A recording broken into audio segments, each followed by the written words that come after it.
It hasn't been that bad. I mean, the S&P's down 3%. Sure. Here's the craziest stat of the month. The S&P 500 has yet to post consecutive green days in the month. If August finishes that way, it will be the first time in more than 22 years that the S&P 500 failed to post consecutive daily gains in a month. My big question to you, can we get our momentum back? Yes, and we will. We will. Because if you go back to 1990, there's been 10 instances in which the S&P 500 was up greater than 10% in the first half of the year. And in each one of those instances, the second half of the year was positive. I believe that you will get it back. You just have to be patient. You have to wait for time. On Friday, I said we were 0 for 2 in terms of the catalyst. Okay, maybe that was being a little bit of a hyperbolic statement, but in reality, if you place that into context, where was the S&P 500 last Wednesday? Let's pull up a chart and look. The S&P 500 last Wednesday was 4436. Okay, so the market's gone to a lot of different places, Scott, and really gone nowhere after NVIDIA, after Jackson Hole. I think we got as high as 44.55, as low as 43.56, and here we are right around 44.20. But what's the reason for that? The reason that we're going to a lot of different places and ending up nowhere, and why you have to be patient, is Treasury yields. The 10-year Treasury last Wednesday, as we headed into NVIDIA's reporting, it was 4.19. Where's it today? After NVIDIA, after Jackson Hole, it's 4.21. That's what's leading the market right now. That's why I think patience is the right position to have in the market, but understand you're in a volatile period that's bumping up against seasonality. So, Amy, is that the number one factor as we ask the question, can stocks get their momentum back as we head into the fall? Number one on my list, what will yields do? That's the biggest wild card, as Joe says. Do you agree with that?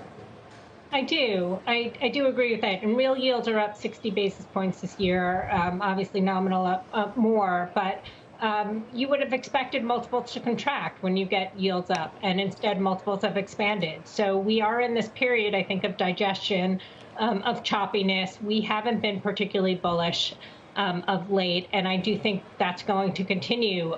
Maybe we'll get a year-end rally as we usually do, but I would expect the fall to continue to be tricky.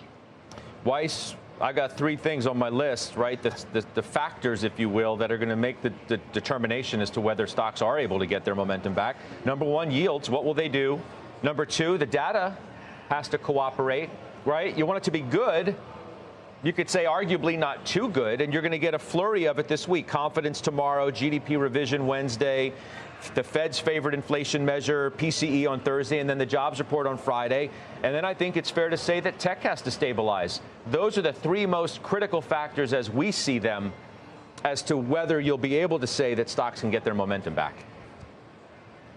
Yeah, I agree with that. More importance to the PCE number than the others, of course, but everything is relevant that you mentioned. Look, the market's really got to thread a needle in my view here, because the dialogue narrative has changed somewhat. So narrative is now more focusing on the consumer. They're focusing on the depletion of savings that they built up over the pandemic. They're focusing on high credit card balances and slightly increasing delinquencies. So that really is the issue. Where is the market going to turn? And then, of course, when Powell came in, and what a wild day it was on Friday. I mean, the market just couldn't make heads or tails. Attribute some of that to light volume, but light volume could have taken you either way, and as it turned out, it really did. So, look, I think we're in a pause time for the market. September, a lot's made of it as being a very bad month seasonally, but historically, since 1920, September has been down only 1.1%. That's really nothing. And then October, while it has the largest number of 5% corrections in a month, it's generally an up month. So, look, I don't think you can really look at those seasonal aspects of it and say that's going to really dictate the market. To me, it's more, how does the economy move? And right now, you can see the narrative really switching to that you've got the consumer continuing to weaken. You've got inflation continuing to stay high, and the Fed is on watch, not for lowering, that's not going to happen anytime soon, but on watch for increasing to tighten. I personally don't think that they will, but that's enough of an overhang where I think it's going to be quite some time before we regain momentum. Jimmy, what about you? Will you take into consideration everything that everybody said to this point? What do you think? There's a balance, always a balance between the positives and the negatives facing the market.